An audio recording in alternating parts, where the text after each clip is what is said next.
আমরা 4 দিনের প্যারোলে মুক্তি চেয়ে আবেদন করেছিলাম। তো জেলা প্রশাসক মহোদয় আমাদেরকে 12 ঘন্টার আবেদন মঞ্জুর করেন, প্যারোলে মুক্তির আবেদন মঞ্জুর করেন। যেহেতু ডাক্তার দীপুমণি অদ্য 2 বছর পূর্ণ হলো কারাবরণের, তো 2 বছর উনি জেল হাজতে আছেন। ইতিপূর্বে তার হাজব্যান্ড অসুস্থ ছিল দীর্ঘদিন। আমরা একাধিকবার কারাগারের বাহিরেও সাক্ষাৎ করার একটা অনুমতি চেয়েছিলাম, মেলে নাই। আজকে মৃত্যুতেই একটা প্যারোলে মুক্তি মিলল। তো সেটা আমরা চেয়েছি আগামীকালকে 20 তারিখের জন্যই চেয়েছি। যখন চূড়ান্ত হলো 12 ঘন্টা, তখন আমরা সেই 12 ঘন্টাটা 20 তারিখ সকাল 6টা থেকে এবং সন্ধ্যা 6টা পর্যন্তই সেটা মঞ্জুর হয়েছে। এবং সেটা আগামীকালকে 20 অগাস্ট সকাল 6টা থেকে সন্ধ্যা 6টা পর্যন্তই মঞ্জুর হয়েছে।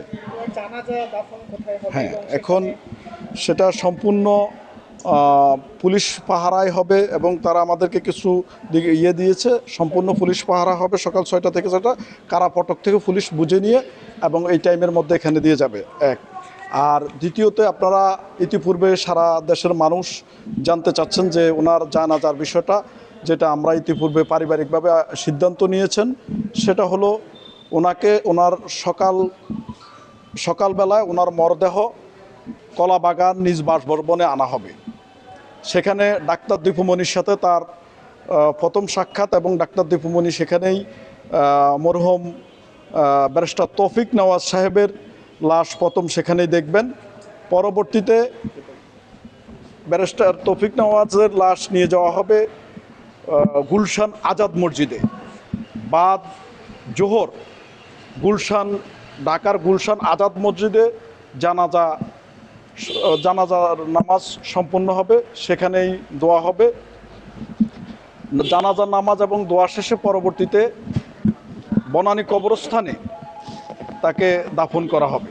যেটা আমরা পেয়েছি সেটা আইনগতভাবেই পেয়েছি, কারণ ফিজন যে আইন কারাবিধি আছে 1894 সালে, সেখানে 12 ঘন্টার একটা বিধি আছে। সেটা শুধু জেলা ম্যাজিস্ট্রেটের ইখতিয়ার আছে, তিনি দিনের আলোতে 12 ঘন্টা মুক্তি দিতে পারেন। আমরা সেইটুকু পেয়েছি। সেক্ষেত্রে যদি সরকার চায় আরও অধিক সময়ের জন্য দিতে পারত। জি, কালকে সকাল 6টা থেকে কালকে সকাল 6টা নেওয়া হবে, এখান থেকে নেওয়া হবে। সম্পূর্ণ পুলিশ প্রটোকলেই যাবেন উনি। প্রথমে নেওয়া হবে বনানীতে।